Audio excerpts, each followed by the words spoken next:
The idea thus then of all these notions that have been shared with you this day are things that we have been speaking of now for quite some time to the people of your planet, and will continue to do so in this way until such time as it is determined that you have said you are collectively ready to interact in different ways, to raise your vibrations up in different ways so as to create a new reality in which many of the things you say you prefer can actually come to pass, can actually manifest physically, can actually come to light. And that you can experience these things that you desire to experience on a day-to-day basis in physical reality, even though it will not be exactly the same physical reality you are experiencing now because of its vibrational difference. As has been often said, you are shifting your frequencies from one reality level to another, and this is so.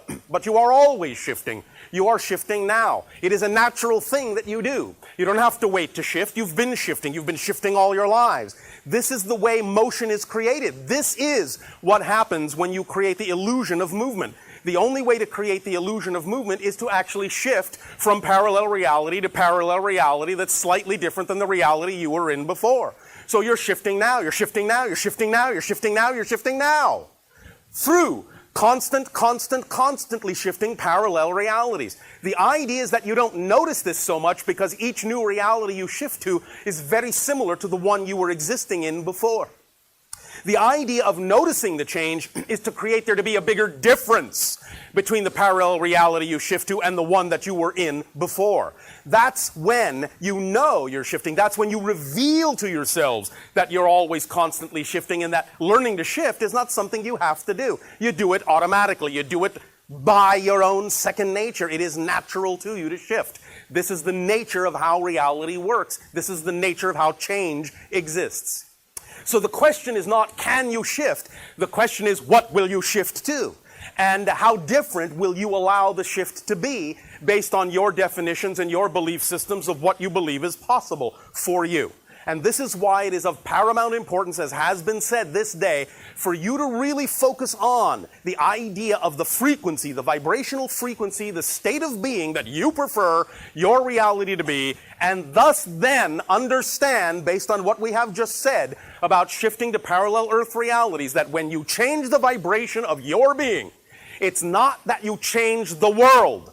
It's that you take yourself, you shift yourself to a parallel Earth already existing on the vibratory level you have created within yourself. So it's not about having to force anyone else to change.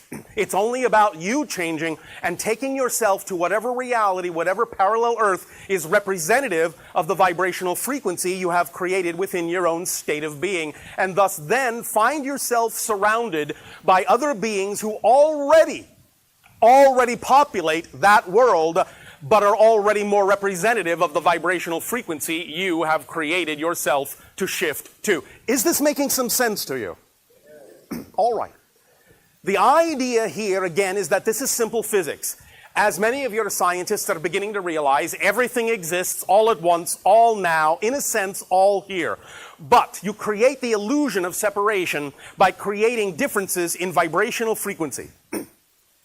As each and every one of you goes to your homes this day of your time, after these interactions, many of you may sit down on one of your couches, you may pick up one of your remotes, you may turn on one of your television sets, and your TV set technology is a perfect analogy of what we are talking about.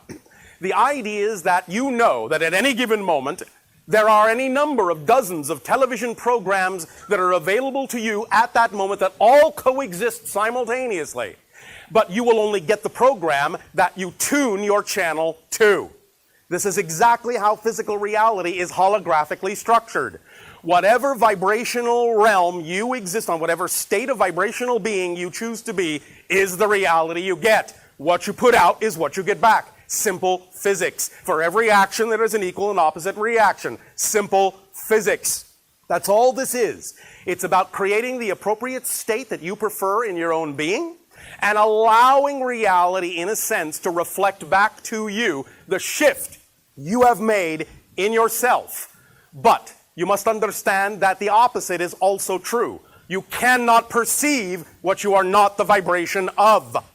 If you tune your television set, to use this analogy further, to what you call your channel 2, you will not receive the program on channel 4. You have to tune your set to channel 4 to get that program. Likewise, based on the reality you say you prefer, if you do not allow yourself in your definitions, in your emotions, in your thoughts and actions and behaviors in life to exemplify the vibratory reality that you say you prefer to live in, then you will not be actually capable of perceiving any opportunities that could actually allow you to synchronistically get yourself, shift yourself to that reality. Remember, what you are not the vibration of remains invisible to you. Many times individuals wonder, why can't I do this? Why can't I get there? Why doesn't this happen? It may simply be an issue of that they are on a frequency, operating in a frequency domain that creates certain opportunities to remain invisible to them, unknowable to them, unimaginable to them. They will never even conceive of those ideas, nor recognize them even if they were right in front of their face, because they're not operating on that level. You have to be in the state to see the opportunities and the doorways that actually lead to that reality. This is, again, simple physics. It is a very, very, very simple concept, a very fundamental concept, but we understand that many people on your planet seem to have a lot of difficulty in relating to this idea and creating the kind of changes within themselves that they say they want to make. This all simply comes down to the notion of definitions, how you define your reality, belief systems, basically is what we are talking about. Because you cannot have an actual experiential reality except as is based upon the strongest thing you believe it can be. The strongest way you define your relationship to it and to yourself. All experiences in life are based upon, in your physical reality, in your physical dimension, all experiences are based upon the strongest definition you have bought into about that reality.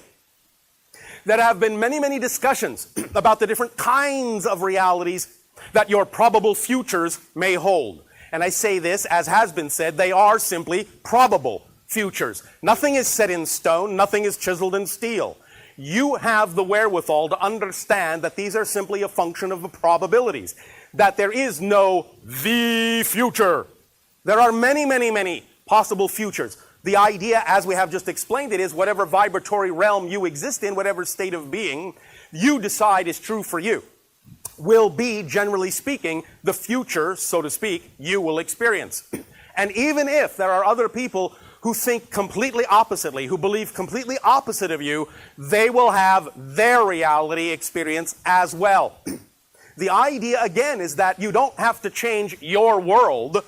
You simply need to shift to a world that's already representative of the change you wish to experience and allow those that wish to remain in the vibrational world that they have been in to remain there, because that earth will exist as well and does exist right now. All these parallel realities exist right now at the same time, just like the television programs.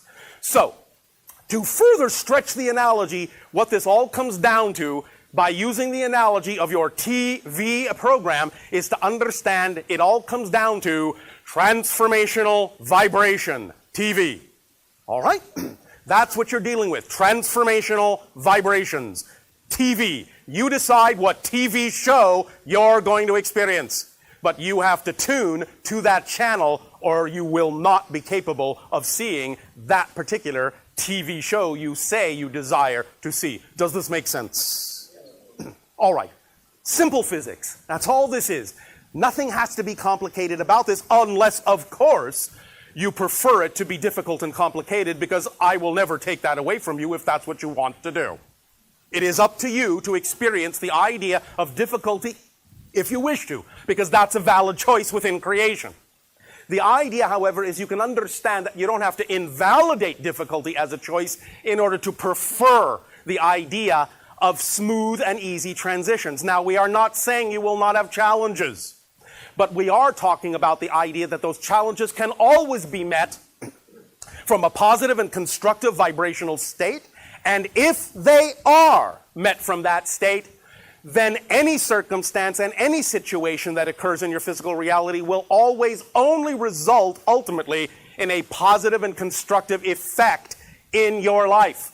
Regardless, here's the important point, regardless of anyone else's intention toward you. That's the important point. You cannot be affected in your reality without your permission, without your agreement. So the idea is to get in touch with what you believe is true, what you define as possible, so that you will understand what it is you can and thus don't have to agree to experience in your chosen reality, because it's all by agreement. It's all by permission. No situation, as we have said many times, no situation actually causes anything. It is your definition of your relationship to that situation that allows you to experience what you experience. No situation itself causes pain, strife, or struggle. All circumstances and situations are fundamentally neutral, devoid of any built-in meaning. This is why we have often said, although we understand that this sounds strange in your language, allow us to further explain, the greatest gift you have all been given is that life is meaningless. You have no built-in meaning to anything. That means you have the free will to determine what it will mean to you. And by determining what circumstances mean, what the situations in your life mean, what life means to you, that's what determines what you get out of it, what effect it has experientially upon you. Again, simple physics. What you put out is what you get back. But what's there is an illusion, is a reflection in a sense, and doesn't really contain any substance until you empower it with your own energy to create an effect in your life. So regardless of anyone's intention toward you, if you allow yourself to maintain the vibration of your preference and relate to every circumstance that happens in your life, no matter how it looks, no matter what it is, relate to it knowing that the only thing it can do in your life is serve you in a positive way, then you, regardless of anyone's intention toward you, will ultimately only experience a positive effect and a positive outcome in your life. But you have to know that that's true. You have to behave as if that's true. You have to absolutely have a concrete definition that that is what is true for you. Now, again, this idea of shifting, this idea of vibration, again, all comes down to your definitions, your relationship to things. Many of you attempt to change the things in your lives by changing the outward ideas. And again, this is an illusion. It's what you humans call the cart before the horse. The idea, again by analogy, is that physical reality is very much like one of your glass mirrors. If you look in a glass mirror and you see a reflection, if the expression on your reflection's face is frowning, you don't go over to the mirror and try to make the reflection smile. You know that the only way to get the reflection to smile is to decide to smile first. But when you do, the reflection has no choice but to smile back.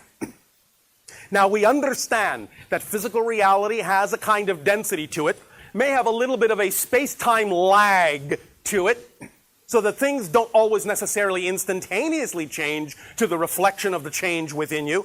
But that's wherein you give yourself the greatest opportunity to absolutely stand firm on the idea of the change that you decide you have made. Because very often you will test yourselves in the following way. You may say, well, I have changed, but I am not seeing a change in my outer reality, therefore something must be wrong. That's the test. The test is not whether the outside reality has changed to reflect the change you say you've made. The test is whether you respond to the outside reality differently than you did before, even if it still looks the same. That's what tells you you've changed. It's the response that tells you you've changed. Because when you thus then respond to everything from a positive and constructive point of view, then you give your reality the assurance, you give the reflection the assurance that you have changed. And you're not just giving it, as you say, lip service.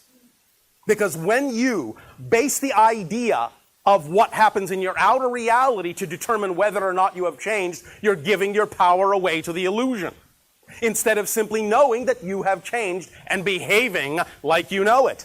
It's that simple. It has nothing to do with how the outer reality looks. It has to do with how you relate to it, how you respond to it. That's what determines that you have changed. And then, when you hold fast to that assurance, then you can allow your physical reality within the space-time construct to take whatever time it needs to change and reflect back to you the certainty of the change you now know you have made within yourself by the way you now relate to everything in your life differently than you did before. Is this making sense to you? All right.